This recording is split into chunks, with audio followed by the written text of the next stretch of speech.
अभी हम करते हैं कि अक्टान को एस्टैब्लिश क्यों किया गया, क्या ऑर्गेनाइजेशन का ऑब्जेक्टिव था एंड कैसे एस्टैब्लिशमेंट में आया, तो वो सब हम चीजें यहाँ पे आज क्लियर कर लेंगे। Okay, are you ready? तो करते हैं स्टार्ट अभी। अक्टान की फुल फॉर्म होती है firstly United Nation Conference on Trade and Development. Some time exam में हमारे फुल फॉर्म ही आ जाती है, तो आप ये थोड़ा सा ध्यान रखना कि अक्टान की फुल फॉर्म क्या होती है, United Nation Conference on Trade and development. Okay, अब बात करते हैं फॉर्मेशन की। फॉर्मेशन कब हुआ? 30 दिसंबर 1964 को फॉर्मेशन हुआ एंड हेड ऑफिस कहाँ पे है? जिनेवा स्विट्जरलैंड में है। मेंबर कंट्री कितनी है? 195 मेंबर कंट्री है अक्टान की। एंड हेड कौन है अक्टान का? रेबिका ग्रिस्पिन हेड है। नेक्स्ट गोल, अब बात करते हैं कि गोल की, कि अक्टान के बनाने के पीछे हमारा गोल क्या था, हमने क्यों एस्टैब्लिशमेंट किया। मैक्सिमम द ट्रेड, कि जो भी हम ट्रेड कर रहे हैं, इंटरनेशनल ट्रेड कर रहे हैं, वो हमारा क्या हो? मैक्सिमम हो। एंड इन्वेस्टमेंट एंड डेवलपमेंट हो, हमारे इकोनॉमिक की अपॉर्चुनिटी आए, अपॉर्चुनिटी ऑफ डेवलपिंग कंट्री। जो भी डेवलपिंग कंट्री है, जो कि अभी तक डेवलप्ड नहीं हुई है, उनका क्या हो? डेवलपमेंट हो। अगर उनका डेवलपमेंट होगा, अगर हमारे पास अपॉर्चुनिटी आएगी तो ही हमारा डेवलपमेंट होगा। ओके, क्योंकि देखो बिना अपॉर्चुनिटी तो डेवलपमेंट पॉसिबल ही नहीं है। जब अपॉर्चुनिटी आती है तो हम उस अपॉर्चुनिटी को गेन करके उसका बेनिफिट उठाते हैं एंड उसके ऊपर काम करते हैं, तब वो क्या हो जाती है? हमारे लिए बेनिफिशियल होती है। अब हम बात करते हैं कि अक्टान स्टार्टिंग में कैसे एस्टैब्लिशमेंट में आया। सबसे पहले अगर आपने प्रीवियस लेक्चर देखा है तो मैंने क्या बताया था आपको? ब्रिटेन वुड में मीटिंग हुई थी। आप ये प्रीवियस लेक्चर देख सकते हैं, हमारा वर्ल्ड बैंक पे लेक्चर बनाया है हमने।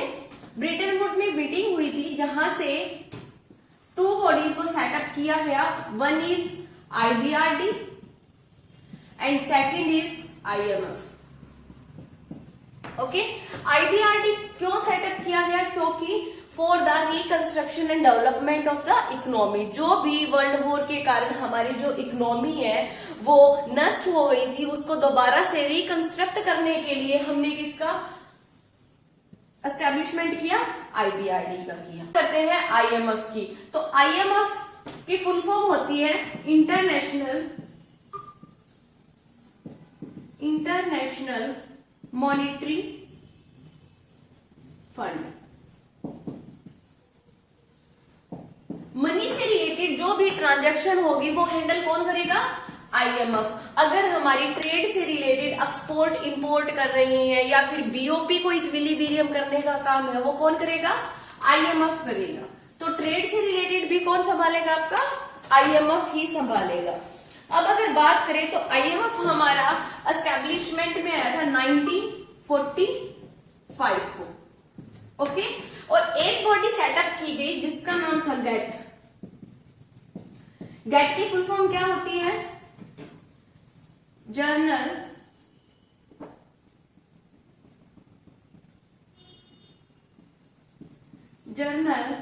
एग्रीमेंट टैरिफ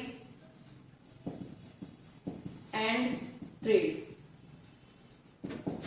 ओके, ये हमारी गेट की फुल फॉर्म रहती है। तो अगर हम बात करें कि हमारा गेट कब एस्टैब्लिश किया गया? 1947। तो इन 2 बॉडीज को बनाया गया, गेट को एंड IMF को, कि आप जो भी इंटरनेशनल ट्रांजैक्शन होते हैं उनकी देख रेख आप करोगे एंड जो भी पॉलिसीज बनानी है इंटरनेशनल से रिलेटेड वो पॉलिसीज को आप एस्टैब्लिश करोगे। ओके, बट IMF और गेट डेवलपिंग कंट्री के लिए अच्छे से काम नहीं कर पा रहे थे, अच्छे से हैंडल नहीं कर पा रहे थे। अब अगर हम बात करें कि अक्टान का एस्टैब्लिशमेंट कैसे हुआ, तो जब गेट और IMF प्रॉपरली वर्क नहीं कर रहे थे या फिर जो स्पेसिफिक प्रॉब्लम है डेवलपिंग कंट्री की वो सॉल्व नहीं कर पा रहे थे, not solve the problem of developing countries.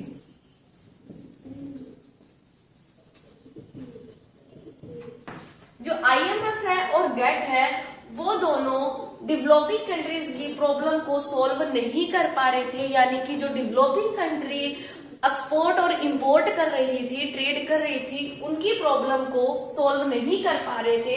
Then एक और ऑर्गेनाइजेशन को एस्टैब्लिश किया गया जिसका नाम क्या है, अपटान को एस्टैब्लिश किया गया। कब एस्टैब्लिश किया गया, 30 दिसंबर 1964 को एस्टैब्लिश किया गया। ओके, होप सो आपको यहां तक अच्छे से समझ आया होगा कैसे एस्टैब्लिशमेंट में आया। सबसे पहले हम जो ब्रिटेन वुड में मीटिंग हुई थी, दो ऑर्गेनाइजेशन बनाएगी, IBRD and IMF। Okay, IMF का भी काम क्या होता था कि इंटरनेशनल ट्रेड को प्रमोट करना, एंड गेट का भी काम क्या होता कि इंटरनेशनल ट्रेड को प्रमोट करना एंड जो भी टैरिफ एंड बैरियर लगे हुए हैं उसको इलिमिनेट करना। बट IMF और गेट अपना अच्छे से वर्क नहीं कर पा रहे थे डेवलपिंग कंट्री के लिए, डेवलपिंग कंट्री की हेल्प नहीं कर पा रहे थे, तो किसका इंट्रोड्यूस करवाना पड़ा, अपटान का इंट्रोड्यूस करवाना पड़ा। एंड अपटान के अभी ऑब्जेक्टिव क्या होते हैं, अगर हम ऑब्जेक्टिव की बात करें तो सबसे first objective to promote the international trade, कि जब हमने अपटान का एस्टैब्लिशमेंट किया तब हमारा यही पर्पस था ना कि हम क्या करेंगे, प्रमोट करेंगे इंटरनेशनल ट्रेड, कि जो भी हम एक्सपोर्ट कर रहे हैं, इंपोर्ट कर रहे हैं, उनको बढ़ावा देना। Next, eliminate the gap between developed and developing countries, कि जो डेवलपिंग कंट्री और डेवलप्ड कंट्री के बीच में जो गैप है, या फिर एम्प्लॉयमेंट अनएम्प्लॉयमेंट का गैप लगा सकते हो, या फिर आप लिविंग स्टैंडर्ड का गैप लगा सकते हो, उस गैप को कम करना। अब वो गैप कम कैसे हो सकता है, कैसे होगा वो गैप कम, वो गैप कम तभी होगा जब हम ट्रेड करेंगे एक दूसरी कंट्री के साथ, हम एक्सपोर्ट इंपोर्ट का रिलेशन रखेंगे एंड अच्छे से हम ट्रेड करेंगे। Third objective is that to promote diversification of production and trade resources. हम डाइवर्सिफाई करेंगे प्रोडक्शन का, जो भी प्रोडक्शन हम कर रहे हैं या जो हमारे पास मैक्सिमम क्वांटिटी में जो भी रिसोर्सेज है, हम उसका यूटिलाइज करके हम क्या करें, एक्सपोर्ट करें। ओके, और जो फॉरेन में लोगों के पास रिसोर्स है और वो क्या करें, हमारे पास इंपोर्ट करें। Next and last point is economic growth of developing countries, and developing country का ज्यादा से ज्यादा ग्रोथ हो, उनका इनकम लेवल हाई हो एंड उनका लिविंग स्टैंडर्ड इंक्रीज हो, क्योंकि अगर लिविंग स्टैंडर्ड इंक्रीज होगा तभी क्या होगी, तभी अनएम्प्लॉयमेंट दूर होगा, और अनएम्प्लॉयमेंट दूर होगा तो इसका मतलब क्या हुआ, इकोनॉमिक ग्रोथ हुई।